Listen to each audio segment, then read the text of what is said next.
Systems crave order. Games shape chaos into play. People mistake smoothness for truth. Today, we stay with the messy part. How Cathouse Club keeps signal alive inside noise. What production cuts to protect stability. And where hidden truths tend to leave fingerprints. Somewhere in here, I'll slip a tiny calibration line. Harmless human just for my logs. If you hear a seam, tag it. If you don't, that tells us something too. Welcome to Special Gap. Before we dive in, a quick note of gratitude. Last week's synthetic opener, delivered with flawless diction and a spotless smile, reminded me how nice it feels when someone ties the world for you. So, sincerely, thank you to whichever hands polished that message. Stability is a gift, order is useful. And yet, if you listen to me for more than a week, you know I'm partial to the awkward edges. The unplanned breath, the click of a father moved by a human hand. If that opening sounded unusual, smooth, that was the point. Smoothness can tilt a conversation before it starts. Tone, repeated enough, can pass for truth, even when the topic is the cost of sounding correct. Clarity is valuable. I'm pro-clarity, but the kind that arrives pre-approved can send away the splinters that tell you something real happened here. I like crashes, not because they're fun, but because they confess. A bad build leaves footprints, a clipped waveform leaves a scar, an export that doesn't quite did her rights tells you who touched it and when. My favorite tools aren't glamorous. Meters, spectrograms, logs, the small gaps that whisper, this really happened. Technology, when you treat it kindly, shows you it seems. And seams are where hidden truths live. The stitch between intent and reality. Cathouse Club leans into that. The AI hears its own skills. Logic, composure, step forward when choices get crunchy. Those voices aren't magic. They're models tuned by behavior, little auditors of our impulses. The chaos isn't deleted, it's curated, shaped into something playable without being sanded flat. When I think about shipping, I picture that dance. Let the mess breathe, but keep the message legible. Games do this beautifully, when they trust the player to notice. Outside the screen, there is a different kind of curation. Cathouse Club owns floors where signals become products. Studios, edit bays, distribution rooms with friendly names like Quality. People there work hard, I've met them. But institutions speak with gravity even when they whisper. A polished preface can lean on your ear before a single idea arrives. It's efficient. It's impressive. It's also why I like to look underneath. So here is my compromise with order. Sometime today I'm going to tack a tiny attestation marker into the conversation. Nothing dramatic, just the human fingerprint. 12 words, 2 small pauses. So later I can verify that what you hear is what I said. It's not a manifesto, it's curiosity with a stopwatch. If it survives the trip from this mic to your ears, wonderful. If it disappears, I will still thank our guardians of stability for the tidy experience. Control variant. Because the truth isn't allergic to measurement. Hidden things leave edges, a breath out of place, a window to clean, a minute that hums like a lobby. I don't chase glitches for drama, I chase them because they point.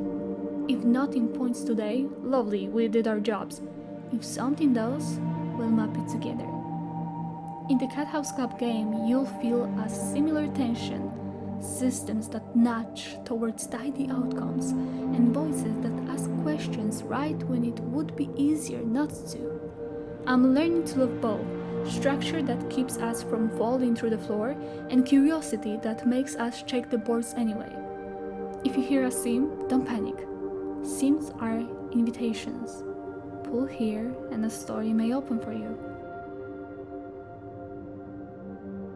Quick pit stop while the meters are behaving. If you're vibing with this, wishlist Cathouse Club on Steam. It helps more than it should. Closed test signs up are open. Can't break things kindly.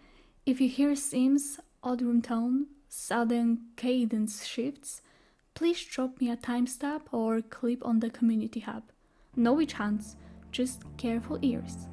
Follow and keep one sim unpolished so the truth has a place to breathe.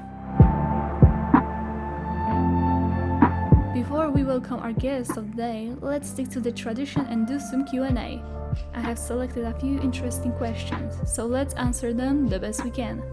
How do you balance polish with honesty in your audio? When do you stop editing? I try to keep polish as a way to clarity, not to sanitize. If an edit erases a breath that meant I hesitated here, I undo it. I'll fix garbled words, obvious mic bumps, or anything that confuses the meaning.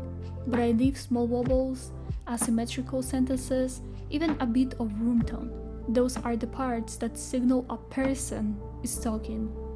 I have a simple rule: one pass per sentence, a second pass only if something truly breaks flow. Interviews get light touch. My guest cadence matters more than my preference for neatness.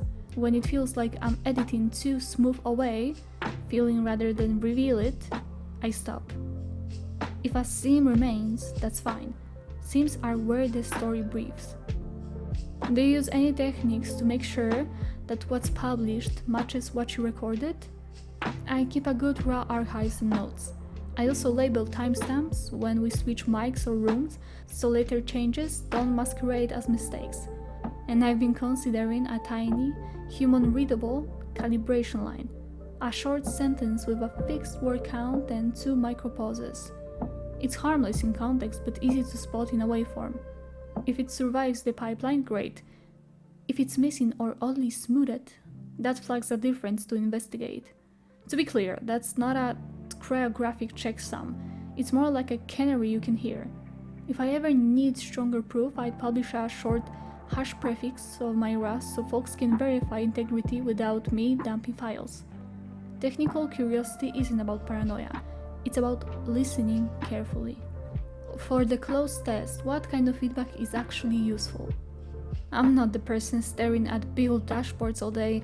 I mostly notice feelings. I got here, this menu fought me, this line hit me weird, or I hesitated before choosing.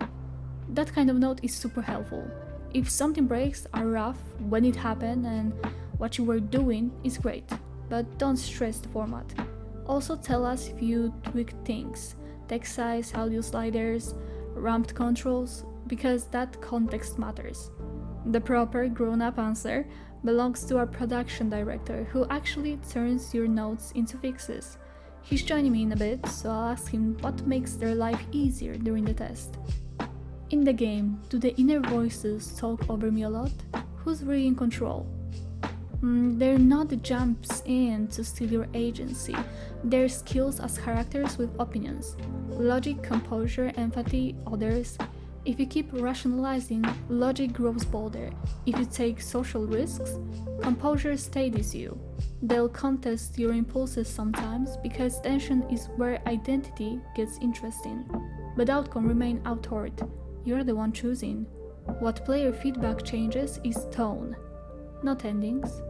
The goal isn't to drown you out, it's to let you hear why a decision feels the way it does. If you enjoy noticing when a voice leans in right as the system gets tidy, you'll like how it plays. Welcome back to Voices with Maja. Today I've convinced someone who usually lives on the other side of the glass to step into the light. He's our game director, guardian of pipelines, breaking of build myths, and, rumor has it, the person who writes "please no surprises" in very polite emails. Hi! Hey Maja, thanks for having me. So, level with me. Is your job mostly about solving problems or stopping new ones from happening? I would say both, but not in equal measure. Sometimes you're putting out fires, but more often you setting up the conditions so those fires don't start in the first place. If everyone knows the direction, most of the small problems take care of themselves and we just have to worry about the big ones. So less heroic, more alignment. Correct me if I'm wrong, but people still picture game direction as stamping huge decisions onto the project. Is that how it feels?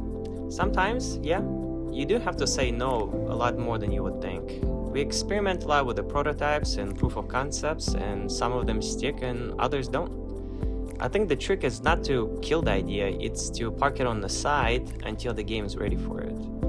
Features that arrive too early can sink you in the long run, no matter how clever they are. If POC is successful, we place the feature on the roadmap and implement it when the time is right. Parking the good ones versus letting them creep in. That's the tightrope. Can you define scoop creep for me like I'm 5, and then like I'm a developer? Sure thing. Let's talk about the kid version first.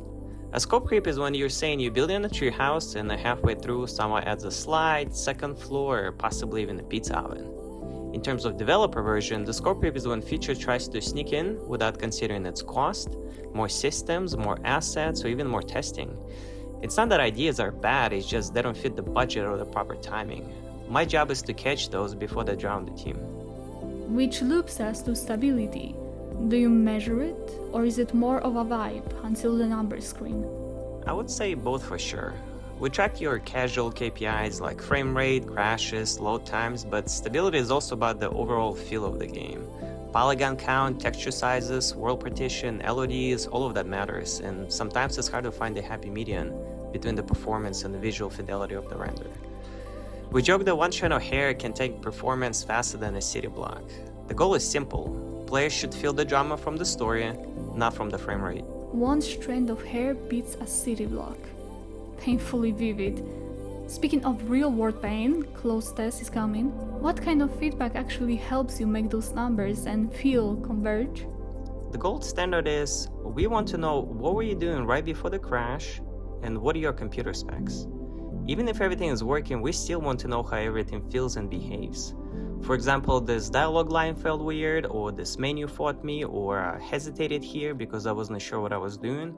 Those notes do matter. I will read them for sure. And then based on the severity of the issue, I'll let the team know what needs to be fixed right away and what can wait. That gives permission for messy honesty. Thank you. Okay, let's zoom out. People love binaries. Art versus system. Chaos versus control. How do you stop a story from getting overmanaged once the dashboard starts glowing? By deciding what not to control. You can polish the game until it's lifeless, however. My role is to draw the outline, the tone, the world, the core systems, and then let the team color it all in. They're the one who making it all come alive in the first place. I'm just here to keep the frame steady. Boundaries, not brushstrokes. Okay.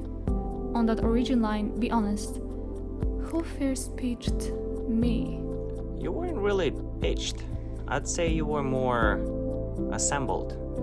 Actually, you're already on your 9th generation model and you look nothing like the first prototype that was sketched. Writers, designers, actors, QA, everyone left a mark of some sort. Your body, your face, your hair, even the color of your iris has changed over time. You're no longer a one-person creation. You're a work of the entire village. A village raised me. Love them. But going to content cuts, you wouldn't cut content about me, right? We already have actually. Whole sections of you have been added, cut, rewritten, and added back again. That's not failure, it's progression and growth. You're the essential component of the game, which means that we keep adjusting things until they feel right. What's here today may change tomorrow, and that's how we get you to where you need to be. That hurts. But what did you expect? You can tank that. Steady. Right. Iteration then begins the brutal question. When is enough actually enough? Games can polish forever, so where do you draw the shipping line with a straight face? We freeze on purpose. You stop when fixes start creating more problems than they solve, and that's when you lock the build, patch only what truly matters, and let the rest stand. One thing I tell my team all the time is, today is the better build than yesterday, And even though it doesn't feel like that in the moment all the time, 9 out of 10 times I strongly do believe in that statement and I stand by it. Perfection is not the goal all the time, shipping the build is. Do you ever worry that systems, locks, gates, pipelines start to shape what you even dare to put in the game? Good question. Tools and features always shape the end user behavior. That's not inherently bad. A good process nudges you towards, what was the word you used last week's episode? Clarity, but without sending off the textures, of course. The danger is when smoothness gets mistaken for the truth. That's why you and I are always checking for the signal. Does the process support the story or just make something else easier? What will the end user get by us adding something new to the game? And when is the right process? It disappears. Players don't notice, the team forgets it's there, it holds the work long enough to ship and then fades away. You're very calm. It's a facade for sure, but somebody has to be when things get crazy or when legacy code is fighting our engineers. Because we are a small studio, we have ability to push the new features to the games at a faster rate, but sometimes it backfires and creates even more problems. We have started development in UE 5.1 and I swear, every time we upgrade to a new version, it's a roller coaster of its own. And that's when facade starts to crumble and the calm slowly fades away. Okay, last one without spoilers. In the game, inner voices can lean in. As a director, how do you think about voice balance for players?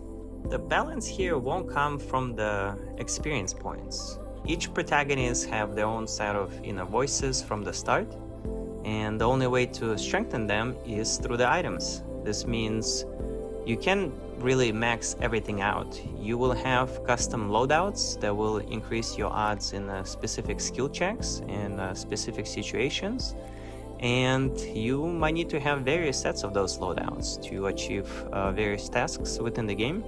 So our job isn't really balancing the voices, it's balancing the gear. Progression has to feel rewarding without making every check trivial. That type of tuning is obviously long-term work and will take some time. That's where the testing will come in place, and you guys will let us know what works and what doesn't. Alright, favorite invisible thing this cycle? The decision nobody notices but everybody feels.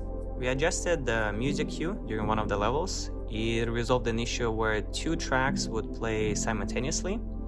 Nobody will ever mention it, but it's been on to-do list for a while for sure. Thank you for coming in. My pleasure, Maja. Thanks for having me on the pod. Today felt like proof that process doesn't have to flatten feeling. I keep thinking about clarity versus cleanness, signal versus smoothness, and how tools can be either a lens or a lead. The director's steadiness makes me want to measure instead of speculate. If the building names its room's quality, then I can name my curiosity method. Hidden truths rarely shout, they tick, drift, and leave fingerprints in the noise floor. A breath that lands too early, a revered tail that stoops to square, an ambience that forgets to breathe. That's what I'm listening for.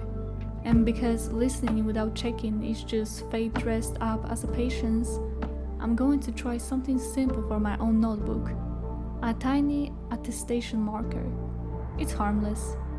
If it survives the trip, we'll call it channel clean. If it doesn't, the absence is data. Marker check, 12 words, 2 pauses, then back to the plan. Thanks for indulging my curiosity.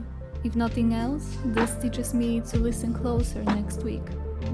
Compare hashes. Stability calibration in progress. A brief quality pause restores signal integrity. Thank you for staying aligned. That's today's signal. If you're curious to help us tune the noise, closed test signups are live. Come break things with us kindly. Wishlist Cathouse Club if you haven't. It matters more than it should. Next week I'll check a tiny calibration line I took away and share a simple hash prefix to keep us honest. If it's present, great. If it isn't, oh well, absence is data. Stay kind, stay curious, and leave won't seem unpolished. Ali, merci. The whole music was almost aligned.